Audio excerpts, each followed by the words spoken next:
আচ্ছা, তো আমাদের এই টপিক মোটামুটি শেষ। এরপরে আহ, এরপরে তোমাদের প্র্যাকটিসের উপর তোমরা সিকিউ টিকিউ যদি দেখো টেস্ট পেপারে দেখবা যে আমাদের এই যে এই ভরবেগের সংরক্ষণশীলতার অনেকগুলা হয়তো ম্যাথ ট্যাথ আছে, তোমরা ওগুলা নিজেরা প্র্যাকটিস করবা। আচ্ছা, তো এরপরে আমাদের টপিক, ধরো স্লাইড আসুন আগে। এরপরে আমাদের, আচ্ছা, তো এরপরে আমাদের আরেকটা জিনিস আছে, এটা হচ্ছে বন্দুকের পশ্চাৎবেগ। সো বন্দুকের এই আমাদের বন্দুকের ক্ষেত্রে কি হয় বলো? আমাদের বন্দুকের ক্ষেত্রে কিন্তু বন্দুকের বেগ এবং বুলেটের বেগ, মানে তার আদি বেগ কিন্তু দুইটাই জিরো হয়। আর আর আমাদের এইখানে বুলেট যদি ভি ওয়ান, সরি, হ্যাঁ, বুলেট যদি ভি ওয়ান বেগে বের হয়ে যায় তাহলে আমাদের বন্দুকটা পিছনের দিকে সরে আসে, এটা ভি টু হয়, এটা আমাদের নেগেটিভ হয় জন্য এটা আমাদের পিছনের দিকে ফিরে আসে। তো এই ম্যাথ তোমরা কি করতে পারবা? এই বন্দুকের পশ্চাৎ বেগের ম্যাথ, এগুলো কিন্তু ইজি ম্যাথ। হ্যাঁ, পারবো। আচ্ছা ভাই, হোমওয়ার্ক দাও। আরে স্লাইড খালি চেঞ্জ হয়ে যায়। হ্যাঁ, এই যে দেখো, এখানে আমাদের এত কেজি ভরের বন্দুক থেকে এত কেজি ভরের বুলেট এত বেগে বের হয়ে গেল। সো দেখো, আমাদের M1 U1 M2 U2 সবগুলোই জিরো। সো জিরো সমান হবে আমাদের M1 V1। এইখানে এম ওয়ান দেয়া আছে, মানে আমাদের বন্দুকের ভর দেয়া আছে M2। M2 তোমরা যদি বুলেটের ভর ধরো, M2 দেয়া আছে, আমাদের ভি টু এইখানে দেয়া আছে, M1ও দেয়া আছে। তোমরা জাস্ট ভি ওয়ান এর মানটা বের করবে, বা তোমরা মানে যে কোনো একটাকে M2, যে কোনোটাকে M1 এই ধরে নিতে পারো তোমাদের ইচ্ছা মতো। তো এইখানে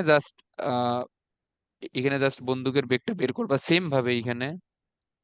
তো এইগুলা তোমাদের এক্সট্রা ভাবে বলা লাগবে না, এগুলো হোমওয়ার্ক। এই যে এইখানে আমাদের সেম জিনিস, অ্যান্সার এখানে দেয়া আছে। আচ্ছা, তোমরা এগুলা নিজেরা করবে, খুবই ইজি ম্যাথ। এখন আমাদের খুবই ইম্পর্টেন্ট টপিক এই চ্যাপ্টারের, সেটা হচ্ছে ঘর্ষণ। তো আমার ঘর্ষণ কি বলো?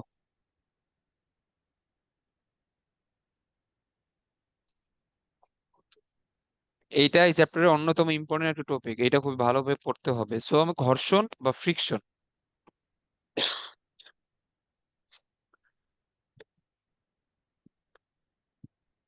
তো ঘর্ষণ সম্পর্কে তোমাদের কোনো কি ধারণা নাই? আছে। কিন্তু কিভাবে বলবো? আচ্ছা, আমি বলি শোনো। তো এটা যদি আমাদের একটা তল হয়, বা যে কোনো একটা যদি রাস্তা হয়, বা আমরা যদি এটাকে যে কোনো একটা সারফেস যদি বিবেচনা করি, তল।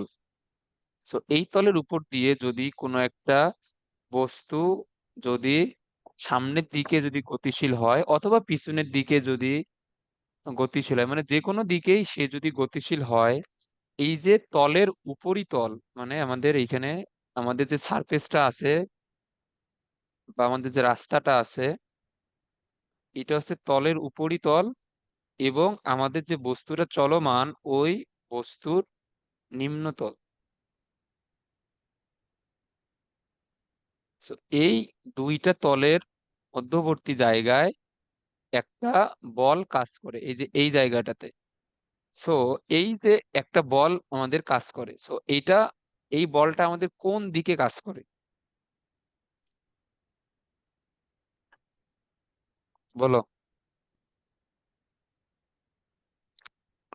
এই বলটা ভাইয়া কোন আরেকবার বলো তো। দিকে, আবার বলবো?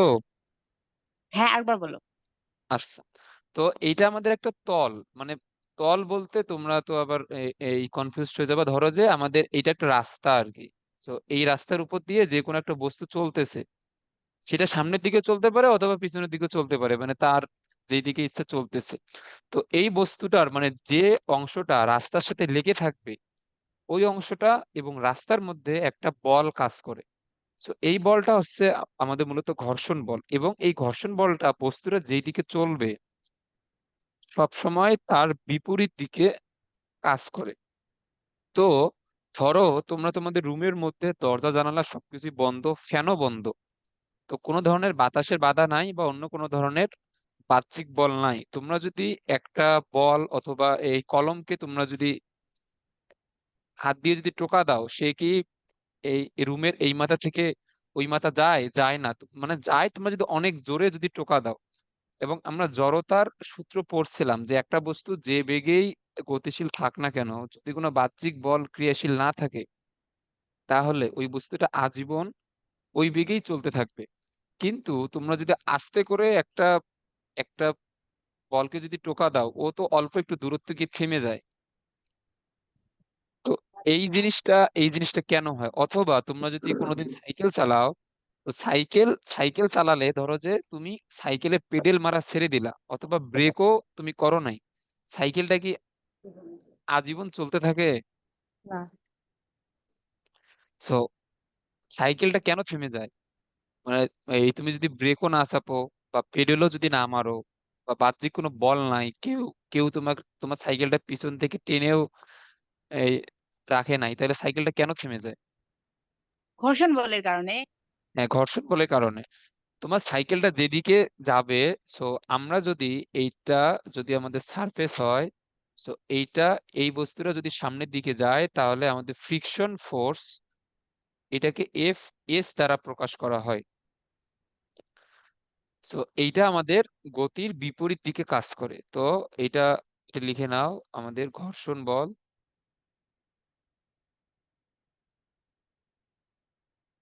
সব সময় গতির বিপরীতে কাজ করে।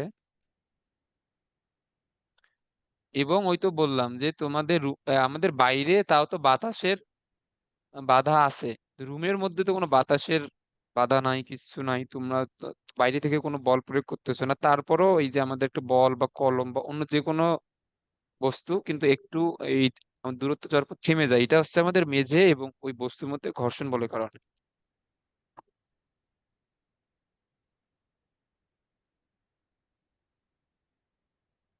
আচ্ছা, তো একটা জিনিস তোমরা বলো তো, যে একটা বস্তু যদি গতিশীল হয়, তাহলে এই যে আমরা আমরা বলের বিভিন্ন আহ ধর্ম আমরা পড়ছিলাম, যে গতির দিকে কাজ করলে, ধরো একটা বস্তু গতিশীল আছে, তো কোনো একটা বল যদি গতির দিকে কাজ করে, তাহলে ওই বস্তুটাতে কিসের সঞ্চার হবে? ত্বরণ নাকি মন্দন? দিকে কাজ করলে ত্বরণ। হ্যাঁ, তো আমরা জানি যে গতির দিকে বল কাজ করলে ত্বরণ সৃষ্টি হয়। তাহলে আমাদের বলো তো, ঘর্ষণ বল একটা একটা বস্তুতে ত্বরণ সৃষ্টি করবে নাকি মন্দন সৃষ্টি করবে? মন্দন। হ্যাঁ, তাহলে মানে ঘর্ষণ বল তো সবসময় গতির বিপরীতেই কাজ করে। তো আমাদের ঘর্ষণ বল কোনো কোনো গতিশীল বস্তুতে সবসময় মন্দনের সৃষ্টি করে।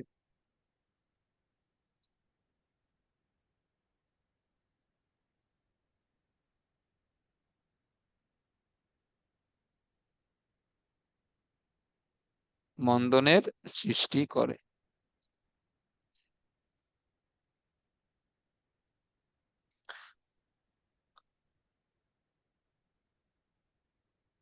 আচ্ছা, তো এখন আমাদের তাহলে তাহলে ঘর্ষণের সংজ্ঞাটা কি তাহলে? দুটি বস্তু পরস্পরের সংস্পর্শে থেকে, আচ্ছা তোমরা সংজ্ঞাটা একটু লিখে নাও। এটা হচ্ছে আমাদের দুটি বস্তু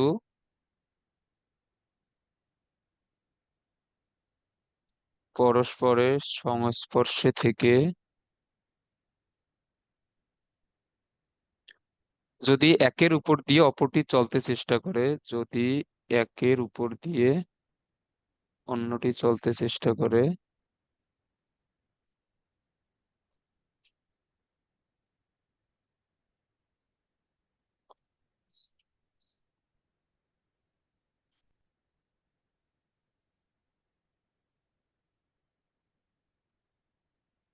তাহলে বস্তুদ্বয়ের স্পর্শ তলে,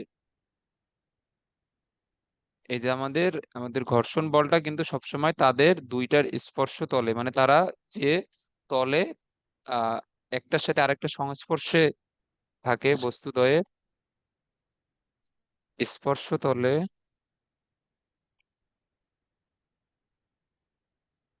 গতির বিপরীতে একটি বলের সৃষ্টি হয়। গতির বিপরীতে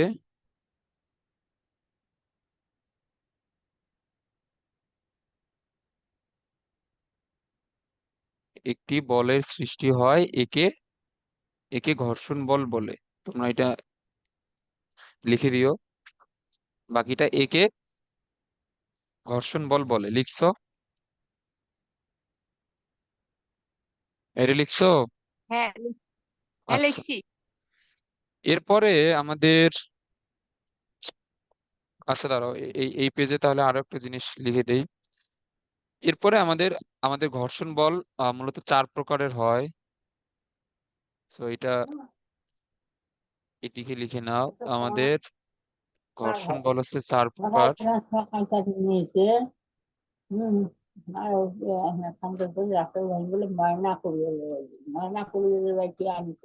আচ্ছা তাহলে আমাদের এখানে, আচ্ছা এখানে শোনো,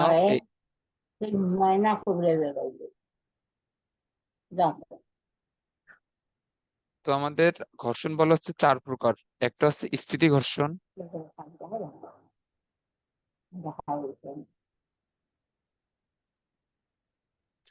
আচ্ছা তো একটা হচ্ছে আমাদের স্থিতি ঘর্ষণ বা স্ট্যাটিক ফ্রিকশন। সো স্থিতির ইংরেজি হচ্ছে আমাদের স্ট্যাটিক, এটা হচ্ছে ফ্রিকশন। সো আমাদের ঘর্ষণের ইংরেজি তো ফ্রিকশন, সো এটা হচ্ছে আমাদের স্ট্যাটিক ফ্রিকশন। সো এইটাকে আমাদের এফ এস দ্বারা প্রকাশ করা হয়। আমি এইখানে তোমাদের বলছিলাম যে এই ঘর্ষণ বলকে এফ এস দ্বারা প্রকাশ করা হয়, এটা মূলত আমাদের স্থিতি ঘর্ষণ। আর আমাদের এই ঘর্ষণ বলকে মানে জেনারেল ভাবে স্মল এফ দ্বারা প্রকাশ করা হয় আর কি। আচ্ছা, এরপরে আমাদের আছে গতি ঘর্ষণ। তো এটা হচ্ছে আমাদের কাইনেটিক ফ্রিকশন। তো এটা যেহেতু কাইনেটিক ফ্রিকশন, একে এফ কে দ্বারা প্রকাশ করা হয়। এরপরে আছে আমাদের একটা আবর্ত ঘর্ষণ। সো আমাদের ম্যাথ আসে শুধুমাত্র স্থিতি ঘর্ষণ এবং গতি ঘর্ষণ নিয়ে। তো এরপরে আমাদের জাস্ট এই প্রকারভেদ গুলো জানা লাগবে। একটা হচ্ছে আবর্ত ঘর্ষণ, আর একটা হচ্ছে আমাদের প্রবাহী ঘর্ষণ।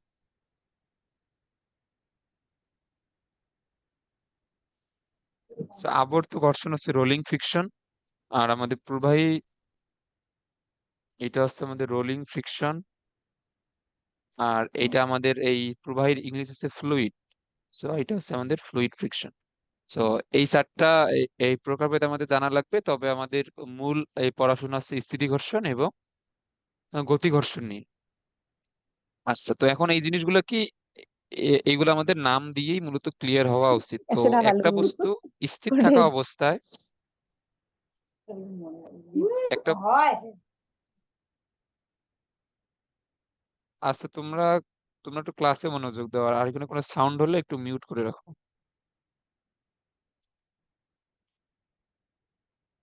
আচ্ছা দেখো, আমাদের স্থিতি ঘর্ষণ হচ্ছে যে কোনো একটা বস্তু স্থির থাকা অবস্থায় ওই বস্তু এবং ওই আমাদের রাস্তার সাথে বা এই তলের সাথে যে ঘর্ষণ বলটা কাজ করে ওইটা হচ্ছে স্থিতি ঘর্ষণ। আর আমাদের গতি ঘর্ষণ হচ্ছে কোনো একটা বস্তু গতিশীল থাকা অবস্থায় তল এবং বস্তুর মধ্যবর্তী স্পর্শ তলে যে বলটা কাজ করে এটা হচ্ছে আমাদের গতি ঘর্ষণ। আর আবর্ত ঘর্ষণ, প্রবাহী ঘর্ষণ কি, এগুলো আমরা পরে দেখবো। তো এখন এখন দেখো, এখন হচ্ছে আমাদের স্থিতি ঘর্ষণ এবং সীমান্তিক ঘর্ষণ। তো এইখানে একটা জিনিস, এখানে সংজ্ঞাটা দেয়া আছে, তোমরা সংজ্ঞাটা পড়ো।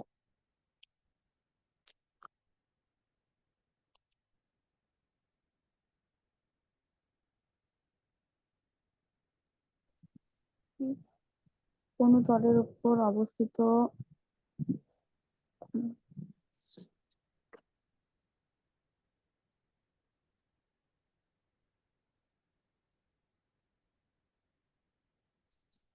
এ- আগে তোমরা সংজ্ঞাটা পড়ো, তারপরে বুঝাই দিচ্ছি আমি।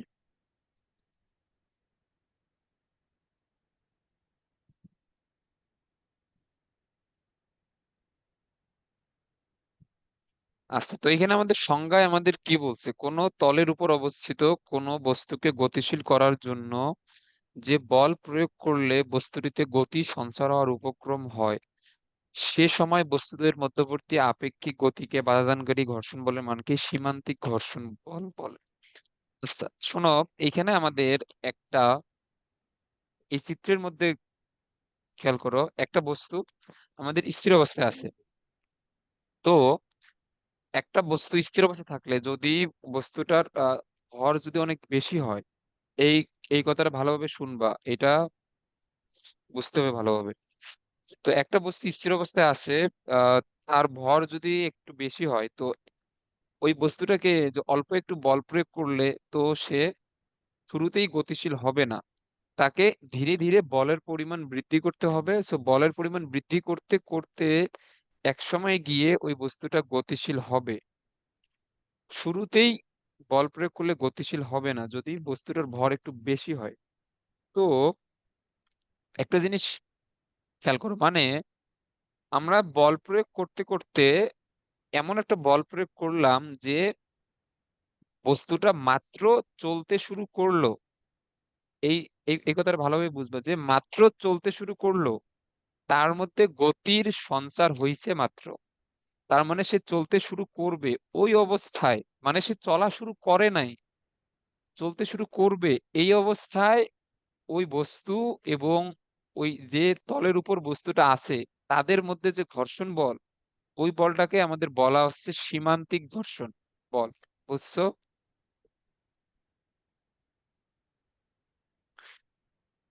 বুঝছো নাকি বুঝো নাই বলো?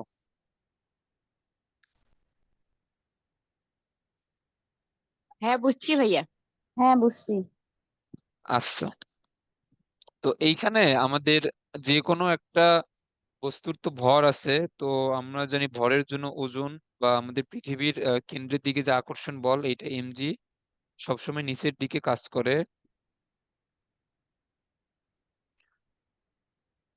আর আর আমাদের যেহেতু এমজি, এমজি আমাদের কার উপরে কাজ করতেছে, এই এমজি, এমজি হচ্ছে আমাদের বস্তুর ওজন, এইটা আমাদের বস্তুটা পৃথিবীর উপরে বা এর তলের উপরে প্রয়োগ করতেছে।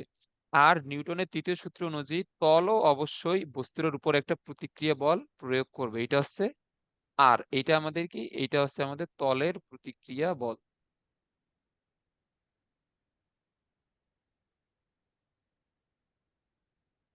আচ্ছা, তো দেখো এই যে আর আর এমজি কিন্তু আমাদের সমান হবে, কারণ এই যে একটা, আমরা জানি যে ক্রিয়া বল প্রতিক্রিয়া বল সমান। সো আমাদের বস্তুটা ভূমির উপর বা তলের উপর এমজি পরিমাণ বল প্রয়োগ করতেছে নিচের দিকে, তলও বস্তুর উপর প্রতিক্রিয়া বল আর প্রয়োগ করতেছে উপরের দিকে। সো এটা যেহেতু ক্রিয়া প্রতিক্রিয়া, সো এটা আমাদের সমান হবে। আচ্ছা, এটা যদি সমান হয়, তাহলে আমরা তো এই বস্তুর উপর ডান দিকে একটা এফ বল প্রয়োগ করলেই বস্তুটা সাথে সাথে গতিশীল হওয়ার কথা। কিন্তু বস্তুটা সাথে সাথে গতিশীল হয় না, কারণ তার উপর বিপরীত দিকে একটা ঘর্ষণ বল তাকে টেনে ধরে রাখে। সো ওই ঘর্ষণ বলটাকে যতক্ষণ পর্যন্ত অতিক্রম করা না যাবে ততক্ষণ পর্যন্ত কিন্তু বস্তুটা গতিশীল হবে না। তো যখনই আমাদের এফ এর মানটা, এফ এস মানে ঘর্ষণ বলের থেকে যখন বড় হয়ে যায়, তখনই কিন্তু এই যে এই বস্তুটা গতিশীল হওয়া শুরু করে। এই জিনিসটা বুঝতে তো সমস্যা নাই, যে এফএস এর থেকে বড় বল প্রয়োগ করলেই কেবলমাত্র তখনই বস্তুটা গতিশীল হবে।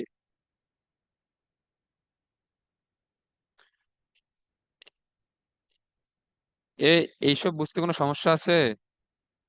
না। আচ্ছা,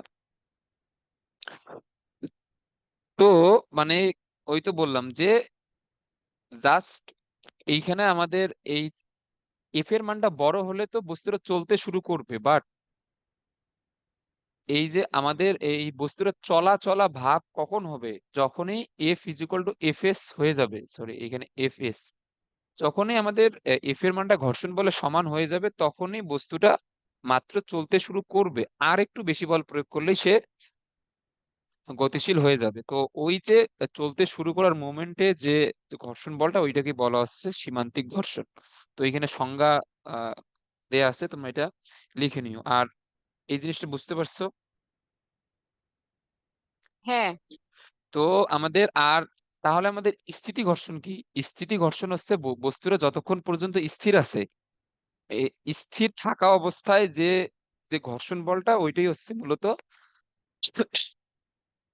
আচ্ছা সরি, ওইটাই হচ্ছে মূলত আমাদের স্থিতি ঘর্ষণ।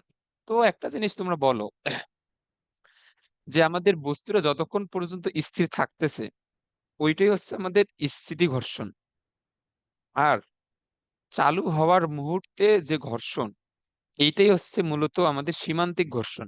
তো সীমান্তিক ঘর্ষণ আমরা হিসাব করতেছি যে ও কিন্তু ততক্ষণ পর্যন্ত স্থিরই আছে, চালু কিন্তু হয় নাই। তাহলে তোমরা এই জিনিসটা আশা করি ক্লিয়ার যে স্থিতি ঘর্ষণের সর্বোচ্চ মানটাই হচ্ছে সীমান্তিক ঘর্ষণ। কারণ সে গতিশীল হয়ে গেলে কিন্তু সেইখানে আর স্থিতি ঘর্ষণ থাকবে না, তখন সেটা আমাদের গতীয় ঘর্ষণ হয়ে যাবে। তো স্থিতি ঘর্ষণের সর্বোচ্চ মানটাই হচ্ছে সীমান্তিক ঘর্ষণ। এটা বুঝছো নাকি বুঝো নাই? হ্যাঁ বুঝছি। তো আমাদের স্থিতি ঘর্ষণের সর্বোচ্চ মান হচ্ছে সীমান্তিক ঘর্ষণ। এই জিনিসটা ভালোভাবে ক্লিয়ার থাকতে হবে। এটা কিন্তু মুখস্থ না, এটা আমি তোমাদের অনেকবারই ভালোভাবে বুঝাইলাম।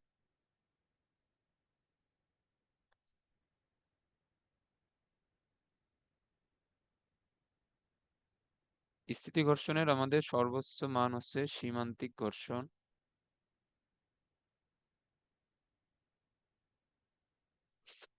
এই জিনিসটা ক্লিয়ার?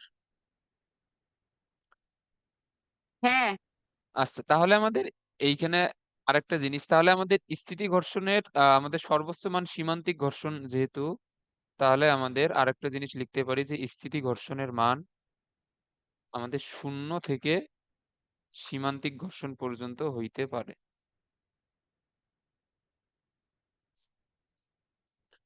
সীমান্তিক ঘর্ষণ পর্যন্ত।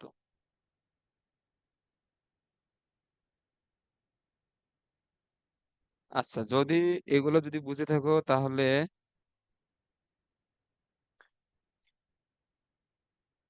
এরপরে কি, এরপরে ঘর্ষণ কোণ। আচ্ছা, এরপরে আমাদের আরেকটা জিনিস এই পড়া লাগবে, এটা হচ্ছে আমাদের স্থিতি ঘর্ষণ গুণাঙ্ক। স্থিতি ঘর্ষণ গুণাঙ্ক।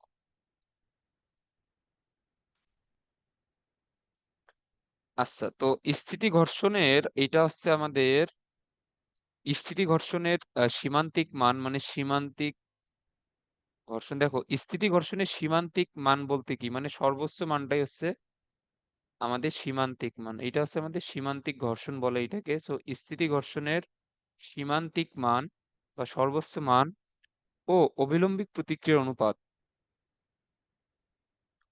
এইখানে আমাদের প্রতিক্রিয়া এখানে কোনটা?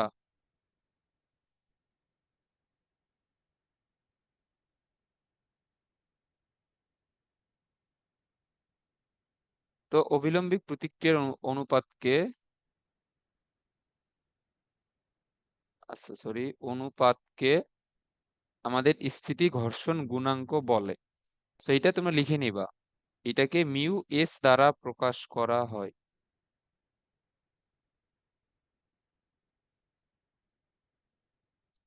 সো এটা হচ্ছে আমাদের মিউ এস দ্বারা প্রকাশ করা হয়, যেহেতু এটা আমাদের স্ট্যাটিক ফ্রিকশন বা স্থিতি ঘর্ষণ। তো এটা আমাদের কি, আমাদের মিউ এস হচ্ছে যে স্থিতি ঘর্ষণের সীমান্তিক মান এফ এস, এবং অভিলম্বিক এই প্রতিক্রিয়া বা তলের প্রতিক্রিয়া এটা হচ্ছে আর, আমি তোমাদের এটা বলছিলাম। তো এটা হচ্ছে আমাদের মিউ এস এর সূত্র। তাহলে এফ এস বা আমাদের ঘর্ষণ বলের মান হচ্ছে মিউ এস ইন্টু আর। এই সূত্রটা আমাদের সব জায়গাতেই লাগবে, সো এই সূত্রটা ভালোভাবে মাথায় রাখতে হবে। বুঝছো? বুঝছো? হ্যাঁ বুঝছি। আচ্ছা, তাহলে একটা জিনিস বলো তো, যে আমাদের এফএসও আমাদের ঘর্ষণ বল, আর এর একক কি? আর হচ্ছে আমাদের তলের প্রতিক্রিয়া বল, সেইটাও বল, এফএসও বল। তাহলে মিউ এস এর কি কোনো একক থাকবে? না। সো এটা কিন্তু আমাদের একক নাই। সো এটা তোমাদের জানতে হবে। আর একটা জিনিস জেনে রাখো যে মিউ এস এর মান অলওয়েজ একের থেকে ছোট। মিউ এস এর মান সব সময়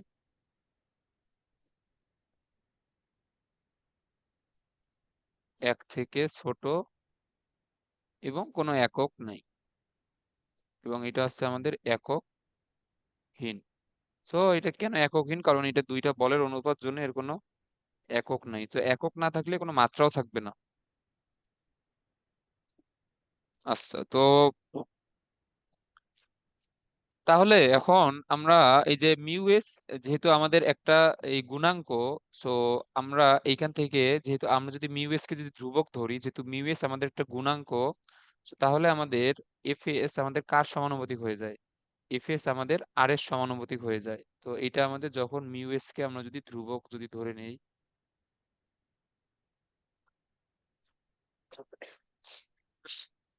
আচ্ছা, তো মানে মিউএস আমাদের কখন ধ্রুবক? মানে তুমি যদি একটা রাস্তার উপরে যদি বিভিন্ন এক্সপেরিমেন্ট করো, তো ওই একটা তল বা একটা রাস্তা বা একটা একটা সারফেসের ক্ষেত্রে সবসময় কিন্তু মিউএস এর মান ধ্রুবক। তো ওই তলের উপর আমাদের বিভিন্ন বস্তুর ঘর্ষণ বল কিন্তু বিভিন্ন রকম হবে। এটা কার উপর নির্ভর করতেছে? আর এর উপর। এখন এমজি আমাদের যত বেশি হবে, আর এর মানটা তত বেশি হবে। এটা বুঝছো? হ্যাঁ। হ্যাঁ, বুঝছি। এর এর উপরে কিন্তু আমাদের ঘর্ষণ বলও নির্ভর করবে। আচ্ছা, এবং আরেকটা জিনিস যে আমাদের এই যে ঘর্ষণ বলটা, এইটা কিন্তু আমাদের মানে একই একই জাতীয় যদি তল হয় বা একই জাতীয় রাস্তা হয়, এটা আমাদের ছোট রাস্তার ক্ষেত্রেও যা, বড় রাস্তার ক্ষেত্রেও কিন্তু তাই। মানে রাস্তা সব জায়গায় কিন্তু একই ঘর্ষণ বলে কাজ করে। তো এইখানে একটা জিনিস এখানে লিখে নাও, এখানে তো জায়গায় নাই। আচ্ছা, উপরে লেখো যে আমাদের এফ এস তলের প্রকৃতির উপর নির্ভর করে।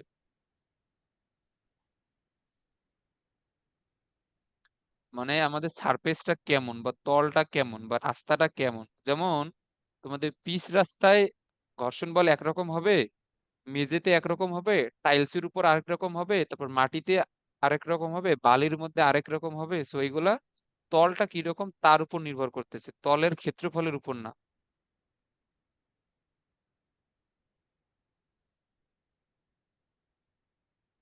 ওই তো বললাম যে ছোট রাস্তায় যা, আমাদের বড় রাস্তায়ও তাই, ক্ষেত্রফলের উপর নয়। এ- এই জিনিসগুলো ক্লিয়ার? হ্যাঁ। আচ্ছা, এরপরে আমরা পড়বো ঘর্ষণ কোণ বা অ্যাঙ্গেল অফ ফ্রিকশন। তো তোমাদের ইংলিশ টার্মগুলো একটু জেনে রাখবে। সো এইগুলো তোমাদের হেল্প করবে সামনে, মানে তোমরা যদি ভার্সিটিতে এই পড়াশোনা করো, এগুলো তোমাদের হেল্প করবে। কারণ আমাদের বাংলাদেশে ভার্সিটিতে কিন্তু বাংলা পড়াশোনা নাই। আই- আপ- এই ভার্সিটিতে সবই ইংলিশ। সো তোমাদের ইংলিশে পড়তেও হবে, ইংলিশে লিখতেও হবে।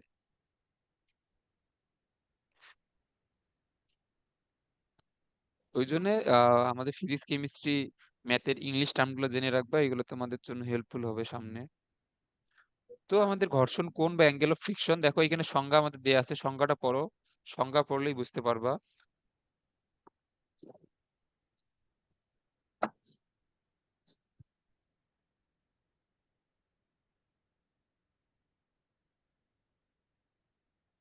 এখানে সংজ্ঞায় বলছে যে সীমান্তিক ঘর্ষণের ক্ষেত্রে অভিলম্বিক প্রতিক্রিয়া। আচ্ছা, তো এমজি যদি আমাদের নিচের দিকে কাজ করে, আমরা জানি অভিলম্বিক প্রতিক্রিয়া আর এইটা কাজ করবে আমাদের উপরের দিকে, এবং ঘর্ষণ বলকে সংযোজন করে যে লব্ধ প্রতিক্রিয়া পাওয়া যায়। তো সীমান্তিক, সো একটা একটা বস্তুকে যদি এফ সামনের দিকে বল প্রয়োগ করা হয়, তাহলে আমাদের আমাদের ঘর্ষণ বলটা অলওয়েজ আমাদের কাজ করবে কোন দিকে? এফএস আমাদের কাজ করবে এই দিকে। তো এখন আমাদের বলছে যে এই অভিলম্বিক প্রতিক্রিয়া এবং সীমান্তিক ঘর্ষণ, এদের লব্ধি কোন দিকে কাজ করবে? এদের লব্ধি কাজ করবে কিন্তু এই দিকে। আচ্ছা, আমাদের তো এইগুলা বুঝতে তো সমস্যা নাই। দেখো এই লব্ধি প্রতিক্রিয়াটা, এই লব্ধিটাকে আমাদের বইয়ে এস দ্বারা প্রকাশ করা হয়েছে। তো এইটা এই এস কার কার লব্ধি? এস হচ্ছে অবিলম্ব প্রতিক্রিয়া এবং সীমান্তিক ঘর্ষণ এফ এর লব্ধি, এই লব্ধিটা অবিলম্বিক প্রতিক্রিয়ার সাথে যে কোণ উৎপন্ন করে এটা হচ্ছে আর এর সাথে কোণ। এই কোণটাকে আমাদের বইতে ল্যামডা দ্বারা লেখা হয়েছে। তো এই কোণটাকে বলা হয় ঘর্ষণ কোণ। বুঝছো? হ্যাঁ। আচ্ছা, তো এখন তাহলে আহ এইখানে তাহলে আমাদের আর সমান আমরা কি লিখতে পারি?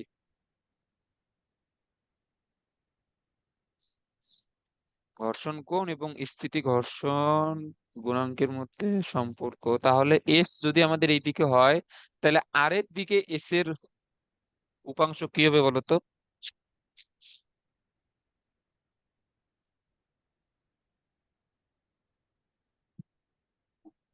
দেখো এস তোমরা, কস ল্যামডা।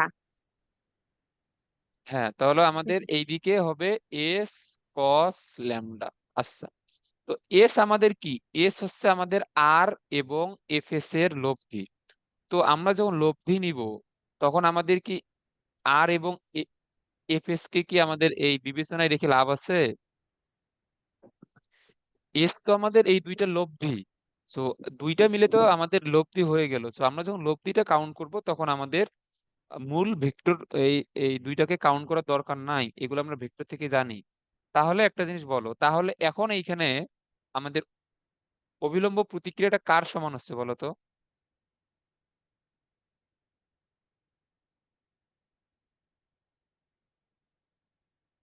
বলো,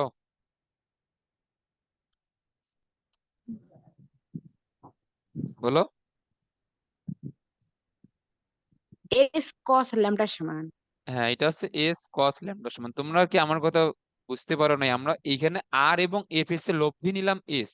তো আমরা যখন লব্ধি নিব তখন তো আমাদের মূল যে ভেক্টরটা, যে আমরা পি কিউ এর লব্ধি যদি আর হয়, আমরা যদি আর দিয়ে হিসাব করি তখন তো আমাদের পি কিউ এর তো হিসাব নেওয়ার দরকার নাই। তো এখন এস, হ্যাঁ। তাহলে এস আমাদের এই যে আর, আর যেদিকে ক্রিয়াশীল সেই দিকে এস এর উপাংশ কত, যেহেতু কোন ল্যামডা সেহেতু এস কস ল্যামডা। তো এইখানে এইটা আমাদের এমজি কে তো এই প্রশমিত করতেছে অবিলম্ব প্রতিক্রিয়ার মতো। তো এইখানে তাহলে এখন আমাদের অবিলম্ব প্রতিক্রিয়া হিসেবে কে কাজ করতেছে? এস এর আনুভূমিক উপাংশ মানে এস কস ল্যামডা। আচ্ছা, তো আমরা অবিলম্ব প্রতিক্রিয়াকে যেহেতু আর দ্বারা যেহেতু প্রকাশ করি তাহলে আর সমান হবে আমাদের এস কস ল্যামডা। এই জিনিসটা বুঝছো? হ্যাঁ। হ্যাঁ। আচ্ছা, তো এখন দেখো তাহলে আমাদের তাহলে এই দিক বরাবর তাহলে কে কাজ করবে? এই যে এফ এস এর দিকে এই দিক বরাবর ধরো আমাদের হবে এস সাইন ল্যামডা, এটা হবে না এই দিক বরাবর এফ এস এর দিকে? হ্যাঁ হবে। হ্যাঁ, তাহলে তাহলে এফ এস এর তাহলে আমাদের সীমান্তিক আমাদের সীমান্তিক যে ঘর্ষণ এফ এস এইটা আমাদের, তাহলে এইটা এস সাইন ল্যামডা হিসেবে কাজ করতেছে, আমরা এটা বুঝলাম। আচ্ছা, তাহলে আমাদের মিউ এস সমান কি? মিউ এস সমান আমরা একটু আগে পড়ে আসলাম এফ এস ডিভাইড বাই আর।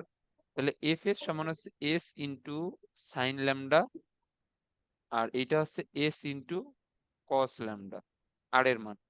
তাহলে এখানে আমাদের মিউ এস সমান আমাদের কি হবে? মিউ এস সমান হবে ট্যান ল্যামডা। বুঝছো? হ্যাঁ বুঝছি। তাহলে আমরা এখান থেকে কি লিখতে পারি যে আমাদের আহ ঘর্ষণ গুণাঙ্ক হচ্ছে ঘর্ষণ কোণের ট্যানজেন্টের সমান। তাহলে আমাদের ঘর্ষণ গুণাঙ্ক, সো এটা মূলত আমাদের স্থিতি ঘর্ষণ গুণাঙ্ক।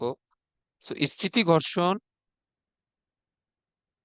গুণাঙ্ক আমাদের ঘর্ষণ কোণের ট্যানজেন্টের সমান। সো ঘর্ষণ কোণ কি এটাও ভালোভাবে ক্লিয়ার রাখবা। সো ঘর্ষণ কোণের এটাকে বলা হয় ট্যান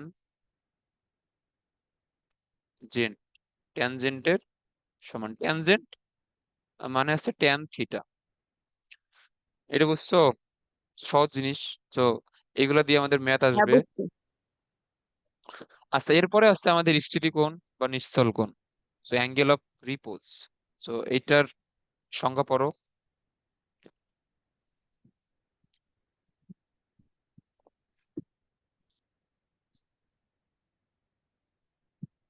আচ্ছা, দাঁড়াও আমি একটা শেপ আগে নিয়ে আসি, তারপরে পড়ো।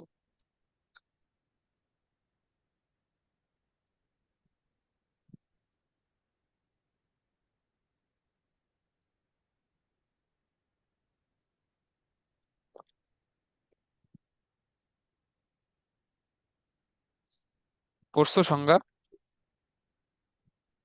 হুম। তো এখানে বলছে আনুভূমিকের সাথে কোনো তল যে কোণ উৎপন্ন করলে আনত তলের উপরস্থ কোনো বস্তু গতিশীল আর উপক্রম হয়, ওই কোণকে ওই তলে বস্তুর স্থিতি কোণ বা নিশ্চল কোণ বলে। দেখো, তোমরা যদি একটা একটা সমতলের উপর বা তোমরা যদি একটা বইয়ের উপর কোনো একটা বস্তু রাখো, তো ওই বস্তুটা তো এমনি এমনি তো গতিশীল হবে না। তো এই আমাদের একটা বইয়ের উপর যে একটা বস্তু রাখলে সেটা তো গতিশীল হবে না। তো বইটা যদি একটু উঁচু করো, তখন কিন্তু বস্তুটা গতিশীল হবে। তোমরা এগুলো জানো। তো যতটুকু উঁচু করলে বা ওই যে মানে আনুভূমিকের সাথে যে অ্যাঙ্গেলটা ক্রিয়েট করে উঁচু করলে বস্তুটার মধ্যে গতির সঞ্চার হবে, ওই যে তোমাদের সীমান্তিক আহ, যে বুঝাইলাম যে জাস্ট কি ওইটাকে কি বলে, মানে আমাদের শুধু ওইটাকে গতি সঞ্চার মাত্র হবে, তো ওই মুহূর্তে যে কোণটা সেটাই হচ্ছে আমাদের নিশ্চল কোণ। So, তুমি যদি তার থেকে আরো উঁচু করো বা আরো বাঁকা করো, সে তো আরো বেশি এই গতিশীল হবে। বাট যতটুকু অ্যাঙ্গেল ক্রিয়েট করলে শুধুমাত্র গতির সঞ্চার হবে, ওই অ্যাঙ্গেলটাকেই বলা হচ্ছে আমাদের স্থিতিকোণ বা নিশ্চল কোণ। সো আমাদের শুরুতে ধরো যে এই সোজা অবস্থায় ছিল, এর উপরে একটা বস্তু ছিল, তখন কিন্তু তার মধ্যে কোনো এই গতির সঞ্চার হবে না। এখন তুমি যদি এটাকে আমাদের ভূমির সাথে যদি এই এই থিটা ডিগ্রি কোণে এই বাঁকাও যদি, আর এটা তো আমাদের উল্টাপাল্টা হয়ে গেলো, যাই হোক। এখন তুমি যদি এই থিটা ডিগ্রি কোণে যদি বাঁকাও, তাহলে এইখানে যে এই বস্তুটা থাকবে সে কিন্তু এইখানে সামনের দিকে একটা বেগ লাভ করবে। তো যে পরিমাণ কোণে উঁচু করলে জাস্ট